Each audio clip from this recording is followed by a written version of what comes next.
조선 야담관에 오신 것을 환영합니다. 구독과 좋아요 부탁드립니다. 그럼 오늘의 이야기를 시작하겠습니다. 때는 조선 깊은 산골 고을에 봉순이라는 과부가 살고 있었습니다. 남편은 혼례를 올린 지 채 한 해도 되지 않아 병으로 세상을 떠났고 남은 건 다리가 불편한 시어머니 한 분뿐이었지요. 봉수는 날마다 새벽같이 산에 올라 약초를 캐어 장에 내다 팔았습니다. 손등은 가시에 긁혀 성한 곳이 없었고 발 뒤꿈치는 갈라져 걸을 때마다 쓰라렸지요. 그래도 봉수는 한 번도 한탄하지 않았습니다. 시어머니만 나서시면 그만이지 내 몸이야 어떻든 속으로 늘 그리 되뇌었으니까요.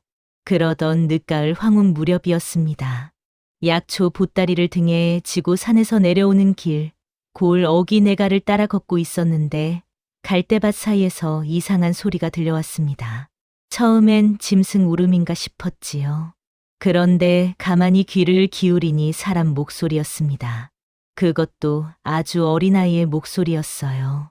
봉수는 보따리를 내려놓고 갈대밭을 헤치며 안으로 들어갔습니다. 그리고 멈춰 섰지요. 갈대 사이에 꼬마 하나가 웅크리고 앉아 있었거든요. 맨발이었습니다. 발에는 피가 맺혀 있었고 옷은 찢어져 오물범벅이었지요. 그런데 이상한 건 따로 있었습니다. 이 아이가 부들부들 떨면서도 무언가를 중얼거리고 있었거든요. 봉순이 무릎을 꿇고 귀를 가까이 대보았습니다. 하늘천, 따지, 거물현, 누를황, 천자문이었습니다. 갈대밭에서 오물범벅인 꼬마가 떨면서 천자문을 외고 있었던 것이지요. 봉수는 소름이 돋았습니다. 이 아이가 대체 네 집 아이란 말이냐? 하지만 지금 그게 중요한 게 아니었습니다. 아이의 입술은 새파랗게 질려 있었고 몸은 불덩이처럼 뜨거웠지요. 봉수는 망설이지 않았습니다. 보따리를 풀어 약초를 쏟아내고 그 자리에 아이를 올려 등에 묶었지요. 약초 한 짐이면 시어머니 약값 열을 치었습니다. 그걸 버린 것이었어요. 하지만 봉순의 발걸음은 단 한 번도 흔들리지 않았습니다. 집에 도착해 아이를 방에 눕혔습니다. 시어머니가 놀라 물었지요. 봉수는 갈대밭에서 데려왔다고 이대로 두면 얼어 죽을 아이였다고 고하였습니다. 시어머니는 아이의 얼굴을 들여다보더니 고개를 끄덕였지요. 잘 데려왔다. 일단 살려야지. 봉수는 미지근한 물로 아이의 몸을 닦아 주었습니다. 오물을 벗기니 살결이 드러났는데 이게 또 이상했습니다. 이 아이의 피부가 너무 곱고 하얗지 않겠습니까? 손에는 굳은 살 하나 없었어요. 바깥일은커녕 흙 한 번 만져본 적 없는 손이었습니다. 봉수는 고개를 갸웃했지만 일단 넘겼지요. 며칠이 지나자 아이의 열이 내렸습니다. 눈도 또렷해졌고요. 하지만 입을 열지 않았습니다. 이름도 어디서 왔는지도 말하지 않았지요.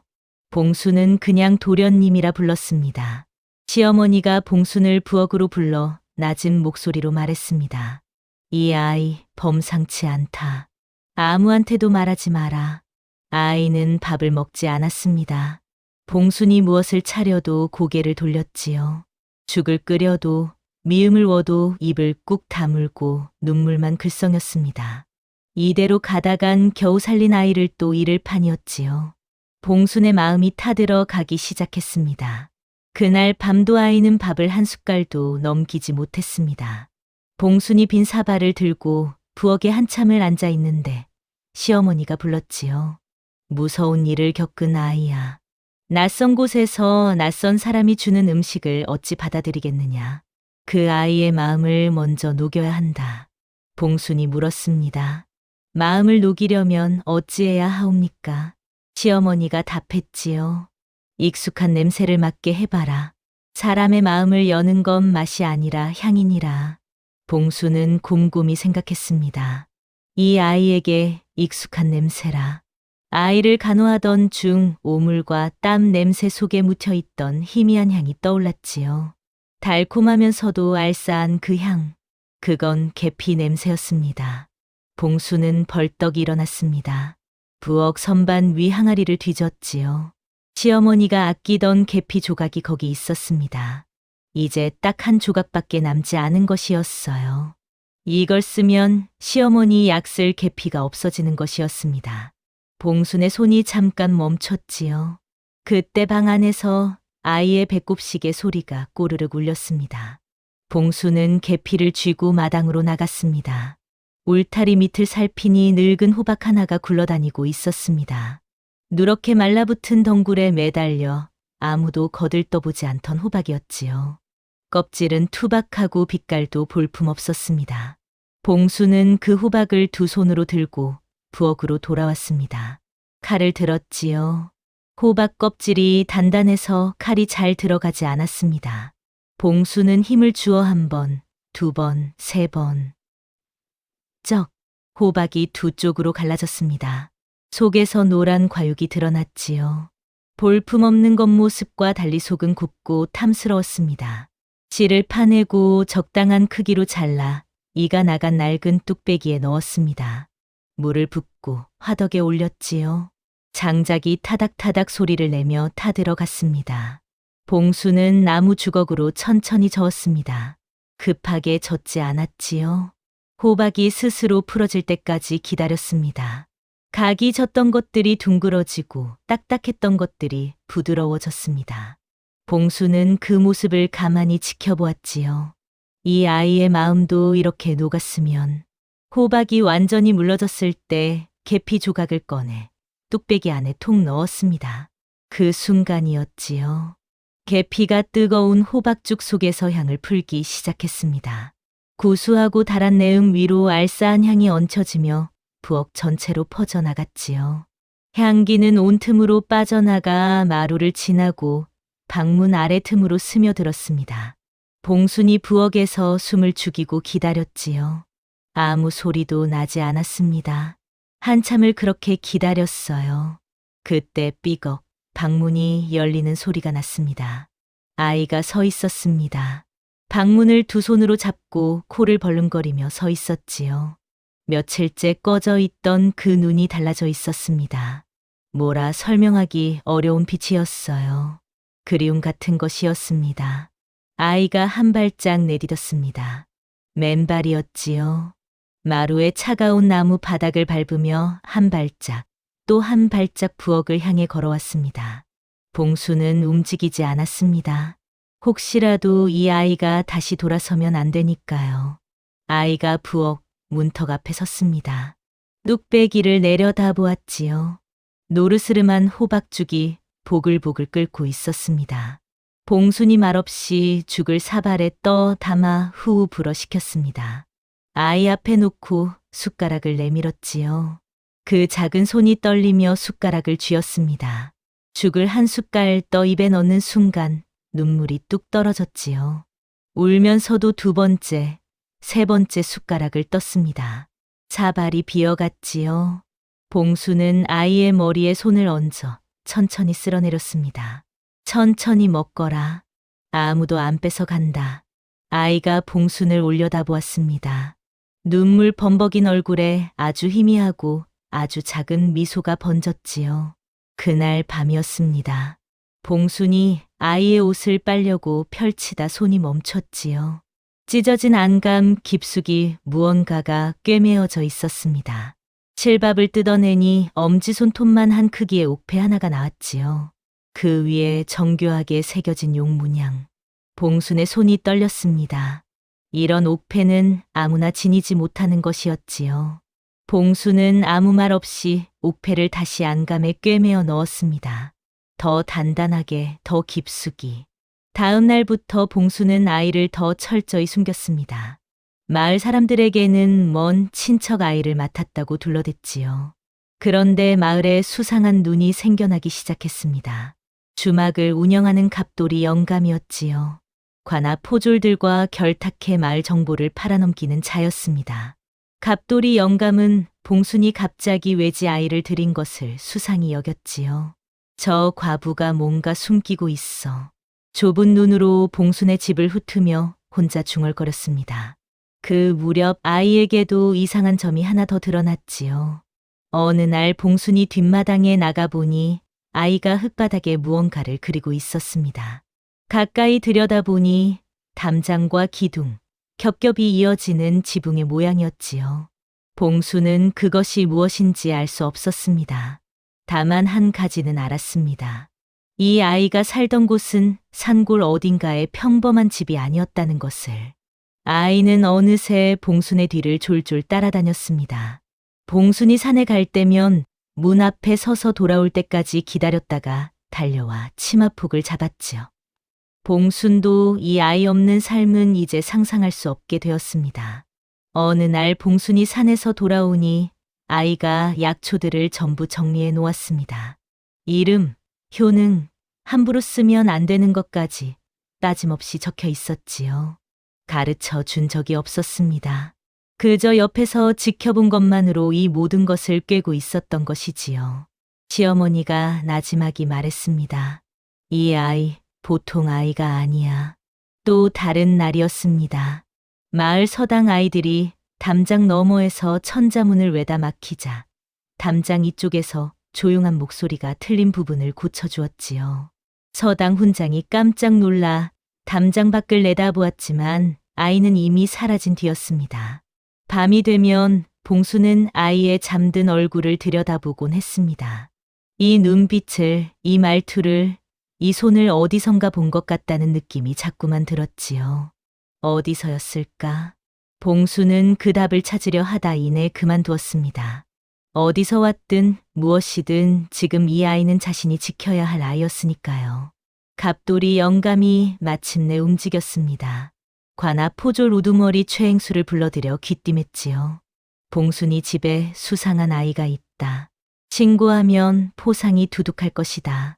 최행수는 이튿날 포졸 셋을 데리고 봉순의 집에 들이닥쳤습니다. 봉순은 기척을 느끼고 아이를 뒤채 장독대 뒤 비밀 틈새에 숨겼습니다. 소리 내면 안 된다. 아이는 고개를 끄덕였지요. 겁먹은 눈이었지만 울지 않았습니다. 봉수는 대문을 열고 당당히 맞섰습니다. 최행수가 집 안을 샅샅이 뒤졌지만 아이를 찾지 못했지요. 봉순이 말했습니다. 먼 친척 아이를 맡았다가 보름 전에 돌아갔소이다. 최행수는 석연치 않았지만 물러섰지요. 다만 돌아서며 한마디를 남겼습니다. 다음엔 더 꼼꼼히 뒤지리다. 그날 밤 봉수는 아이의 손을 꼭 잡았습니다. 아이가 먼저 입을 열었지요. 낭자는 왜 나를 숨겨주시오. 봉수는 잠시 아이를 바라보다 답했습니다. 그냥 배고파 보여서. 아이의 눈에 무언가 흔들렸습니다. 봉수는 그 눈빛이 흔들리는 것을 보면서도 모른 척했지요. 모른 척하는 것이 때로는 가장 깊은 배려였으니까요. 최행수가 물러간 지 며칠 뒤였습니다. 마을에 낯선 사내 하나가 나타났지요. 평범한 행색이었지만 눈빛이 달랐습니다. 걸음걸이도 달랐어요. 한눈에 봐도 무예를 익힌 몸이었지요. 사내는 봉순의 집 앞을 지나다 대문을 두드렸습니다. 길을 묻는다 하였지요. 봉순이 나와 마주치는 순간 사내의 시선이 한순간 봉순에게 머물렀습니다. 봉순은 불편함을 느끼면서도 내색하지 않았지요. 짧게 길을 가르쳐 주고 돌아서려는데 사내가 말했습니다. 이 마을에 오래 사셨소. 봉순은 그렇소이다. 한마디만 하고 대문을 닫았습니다. 그런데 이튿날 아침이었지요. 대문 앞 돌틈에 작은 쪽지 하나가 끼워져 있었습니다. 펼쳐보니 암호인지 글인지 모를 문양이 적혀 있었지요. 봉순은 쪽지를 불에 태웠습니다. 그날 저녁 아이가 봉순에게 조용히 말했지요. 그 사내를 조심하시오. 봉순이 눈을 크게 떴습니다. 아시오. 아이는 대답 대신 눈을 감았지요. 그 작은 입술이 굳게 다물리는 것을 봉순은 날없이 바라보았습니다. 밤이 깊었습니다. 봉순이 아이의 이불을 여미고 부엌으로 나오는데 달빛 아래 마당에 사람이 서 있었죠. 낮에 그 사내였습니다. 봉순은 소리를 지르려 했지만 사내가 먼저 손을 들었습니다. 해치러 온 게 아니오. 사내가 낮은 목소리로 말했습니다. 그 아이를 지키러 왔소. 봉수는 믿어야 할지 말아야 할지 알 수 없었지요. 그러나 이 사내의 눈빛에는 거짓이 없었습니다. 두 사람이 마루 끝에 나란히 앉아 낮은 목소리로 이야기를 나누었지요. 사내는 아이가 위험한 처지에 있다는 것, 이 마을에 아이를 찾는 다른 자들도 있다는 것만 전했습니다. 자신이 어디서 온 자인지는 끝내 밝히지 않았지요. 달빛이 두 사람 사이를 가로질렀습니다. 사내의 시선이 잠깐 봉순의 손에 머물렀지요. 가시에 긁히고 거칠게 갈라진 손이었습니다. 사내는 아무 말 없이 품에서 약 1000조각을 꺼내 봉순 앞에 살며시 놓고 일어섰습니다. 봉순은 그것을 집어들지도 거절하지도 못했지요. 사내가 담장을 넘어 사라진 뒤 봉순은 한참을 그 자리에 앉아 달을 올려다보았습니다. 마당에는 바람 소리만 남았지요. 무관의 경고대로였습니다. 마을에 낯선 자들이 더 나타나기 시작했지요. 검은 차림의 사내 둘이 마을 어귀를 어슬렁거렸습니다.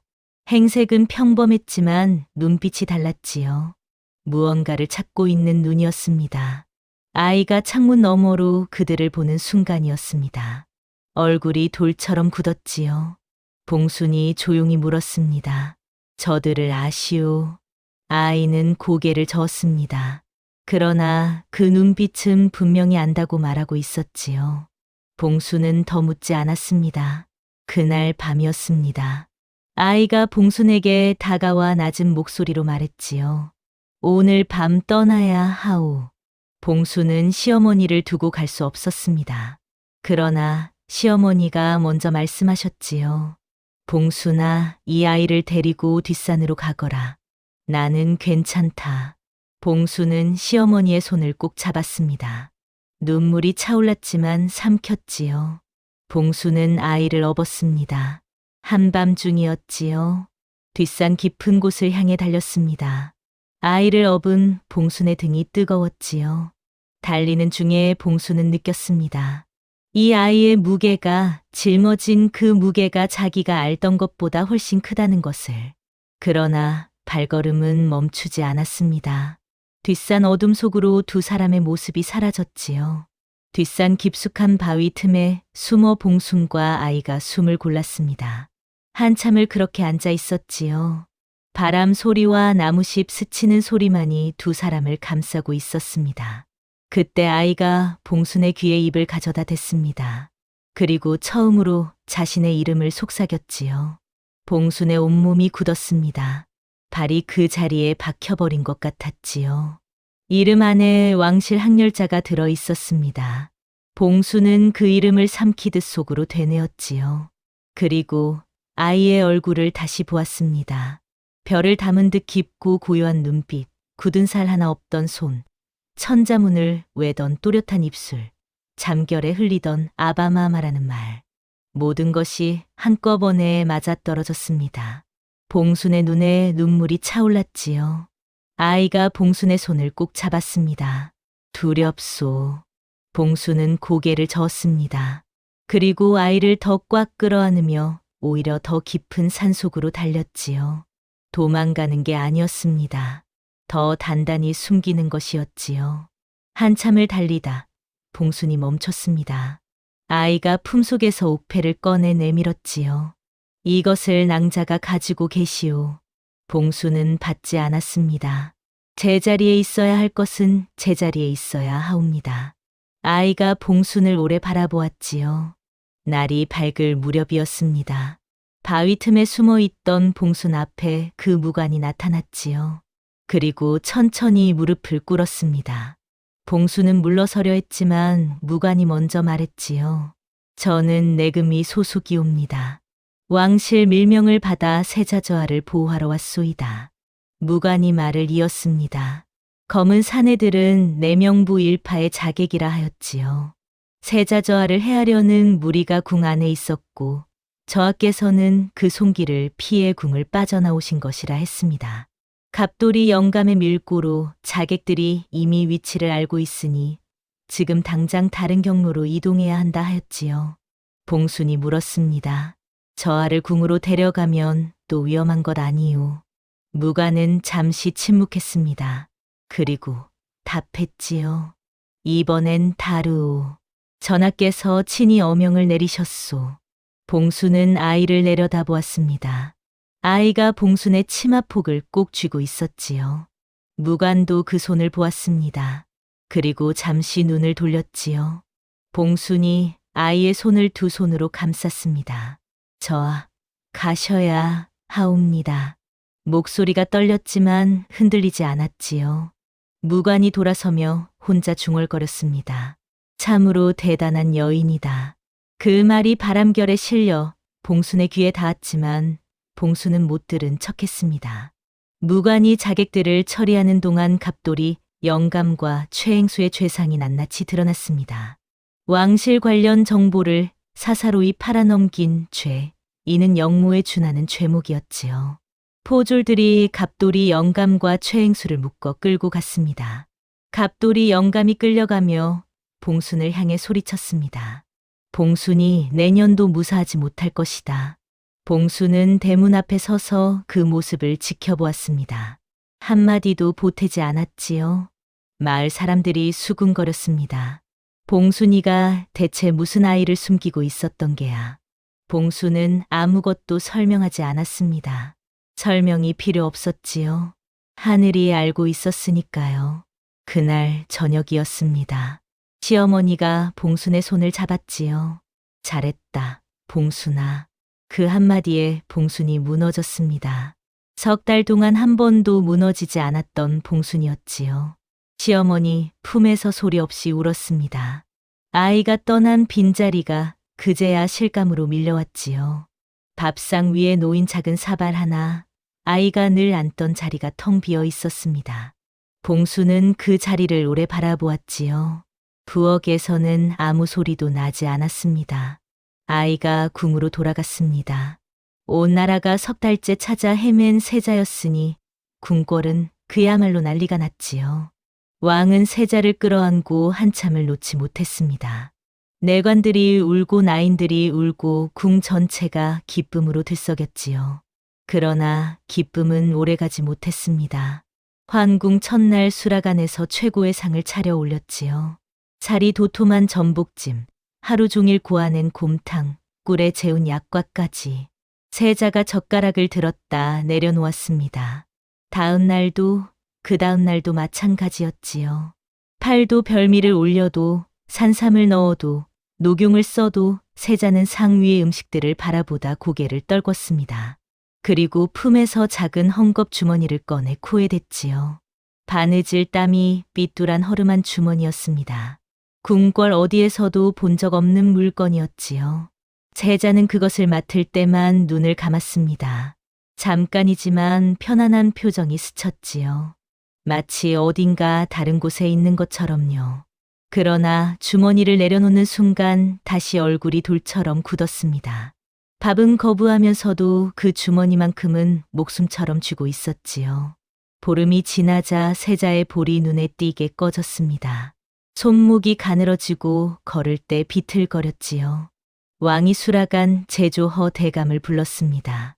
허 대감이 왕 앞에 엎드리자 왕이 입을 열었지요. 고함보다 더 무서운 낮은 목소리였습니다. 보름을 주겠다. 보름 안에 세자의 입맛을 되돌리지 못하면 수라간을 가만두지 않겠다. 허 대감이 수라간으로 돌아오자 모두의 눈에 같은 질문이 떠 있었습니다. 보름이다. 그 한마디에 수라간이 얼어붙었지요. 밤낮 없이 시도가 이어졌습니다. 첫째 날 평안도 냉면 국수를 끓이고 전라도 꽃게탕을 올렸지요. 세자는 쳐다보지도 않았습니다. 둘째 날 산삼을 넣은 죽과 녹용을 우린 탕을 올렸습니다. 세자는 숟가락을 들었다 내려놓았지요.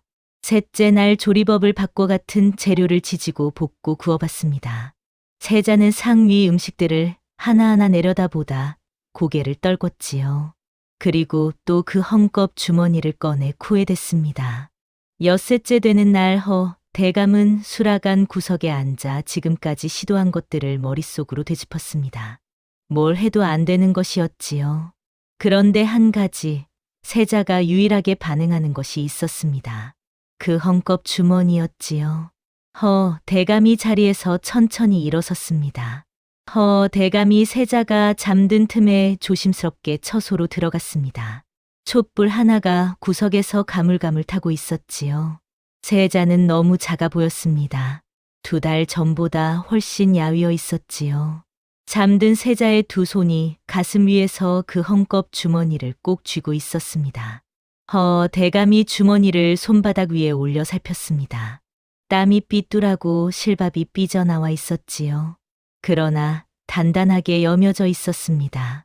솜씨는 없지만 정성은 가득한 바느질이었지요. 주머니를 열자 계피향이 올라왔습니다. 대감의 눈이 가늘어졌지요. 이것은 궁 밖에서 온 물건이다. 세자가 궁 밖에 있을 때 누군가에게 받은 것이었습니다. 대감은 즉시 무관을 찾았습니다.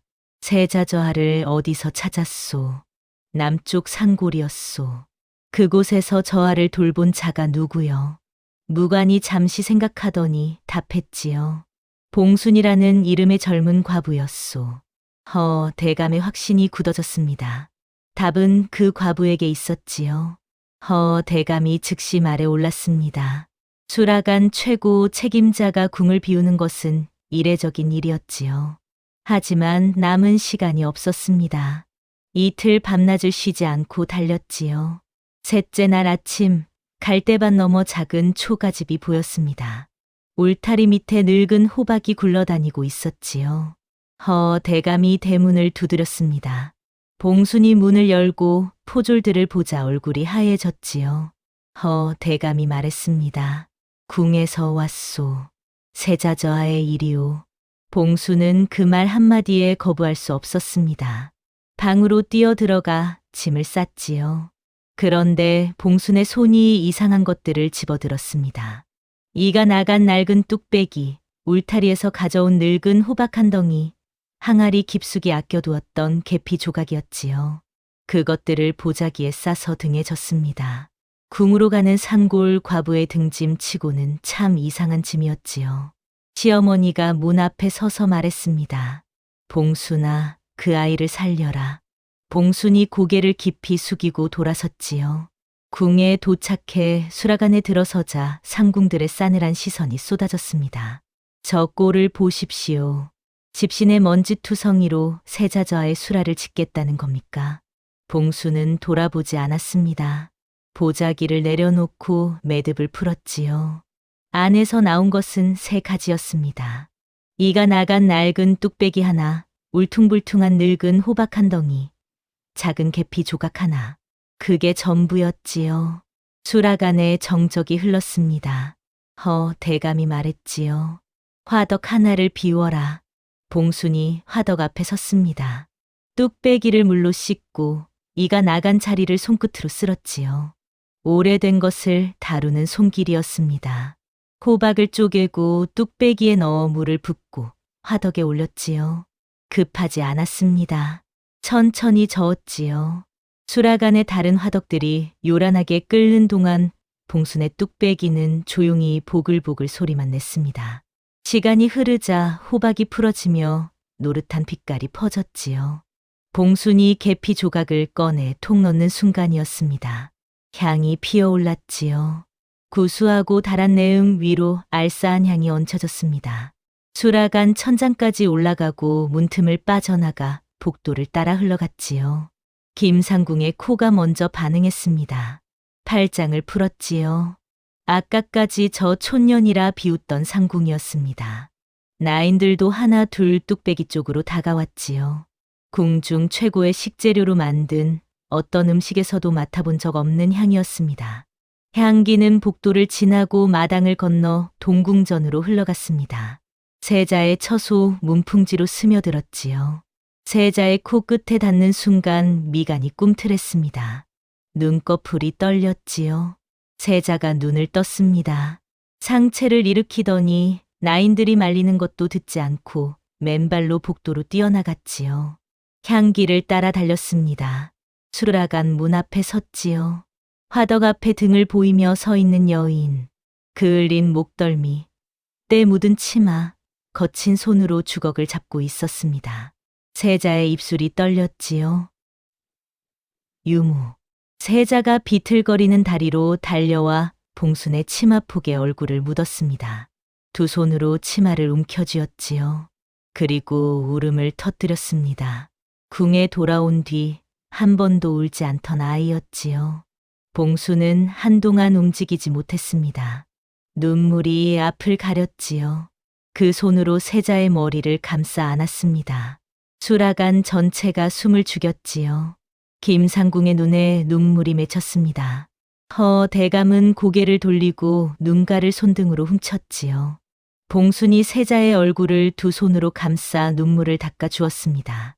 그리고 돌아서서 호박죽을 사발에 떠 담아 후 불어 식혔지요. 세자 앞에 놓고 숟가락을 내밀었습니다. 천천히 먹거라. 아무도 안 뺏어간다. 산골 초가집에서 했던 바로 그 말이었지요. 세자의 눈에서 다시 눈물이 흘렀습니다. 그러나 숟가락을 집었지요.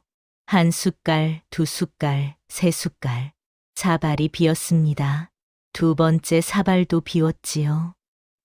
세 번째 사발도 비웠습니다. 2달 만에 처음으로 배가 부른 것이었지요. 임금이 수라간으로 들어섰습니다. 3개의 빈 사발을 보았지요. 봉순에게 물었습니다. 무엇으로 만들었느냐? 늙은 호박과 계피한 조각이옵니다. 임금의 눈썹이 올라갔지요. 봉순이 고개를 들었습니다. 저하께 필요하신 것은 값비싼 재료가 아니었사옵니다. 그 값없는 것들의 옹기였사옵니다. 임금이 천천히 고개를 끄덕였지요. 그로부터 12해가 흘렀습니다. 가을이었지요. 갈대밭이 내려다 보이는 작은 주막의 갓을 눌러 쓴 젊은 사내 하나가 들어와 앉았습니다. 호박죽 한 그릇 주시오.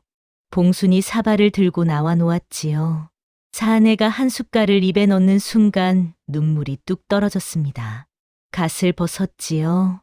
봉순의 손에서 행주가 떨어졌습니다. 유무, 그때 그 맛이옵니다. 사내가 웃었지요. 눈물을 흘리면서 웃었습니다.